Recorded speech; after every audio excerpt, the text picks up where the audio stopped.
అందరికీ నమస్కారం అండి. మాస్ మహారాజా రవితేజ గారి ఫ్యాన్స్ ఒకసారి హాయ్. సో ఇది నాకు నిజంగా ఫ్యాన్ బాయ్ మూమెంట్ ఇది ఇవాళ.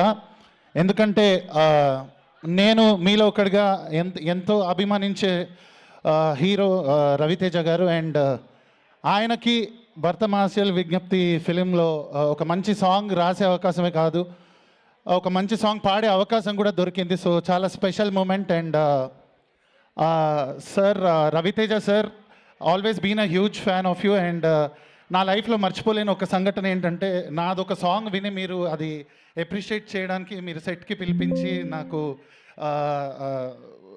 మాస్ జాతర సెట్కి పిలిచి నన్ను అప్రిషియేట్ చేశారు సార్. అది ఎప్పుడు మర్చిపోలేను సార్ నా లైఫ్లో. అండ్ కిషోర్ తిరుమల సార్, మీ నేను శైలజ అన్న అండ్ అలానే మీ చిత్రలహరి అన్న నాకు చాలా చాలా ఇష్టం సార్. నేను మల్టిపుల్ టైమ్స్ ఆ ఫిలిమ్స్ ఎప్పుడు చూసినా బోర్ కొట్టదు సార్ నాకు. అండ్ మీ కామెడీ టైమింగ్ నాకు చాలా ఇష్టం. అండ్ ఈసారి మీ కాంబినేషన్లో రవితేజ గారు చేయడం మీకు చాలా స్పెషల్. అండ్ నేను బ్యాక్గ్రౌండ్ స్కోర్లో కూడా కొంత శాతం పనిచేయడం జరిగింది. అండ్ నెక్స్ట్ లెవెల్లో ఎంజాయ్ చేశానండి నేను సినిమాని. అండ్ ఆ వైబ్ అంతా కూడా మీరు 13th రోజు థియేటర్స్లో చూస్తారు. ఒక బ్లాక్ బస్టర్ని చూడబోతున్నారు ఖచ్చితంగా.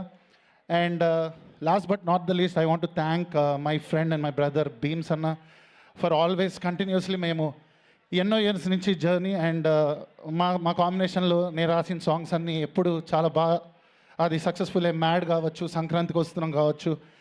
అండ్ ఈసారి ఈ సంక్రాంతికి it is my best Sankranti అని చెప్పొచ్చు. ఎందుకంటే నేను మనశంకర్ వరప్రసాద్లో కూడా మంచి సాంగ్ రాయడం జరిగింది. అండ్ ఇప్పుడు మన మాస్ మహారాజ్ గారికి ఇందులో రాసే అవకాశం వచ్చింది. So thank you so much.